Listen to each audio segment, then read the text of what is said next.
טוב, כפי שניתן לראות, אמא שלי הגיעה מכיוון דרום לצפון. כמו שרואים, אין פה שום סגירה,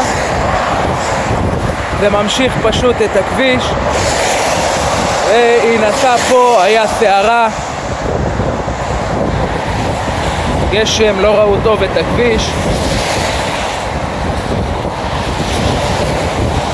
פה רואים בבירור איך שום דבר, שוב נצלם, לא מפריע, לא חוסם את הגישה.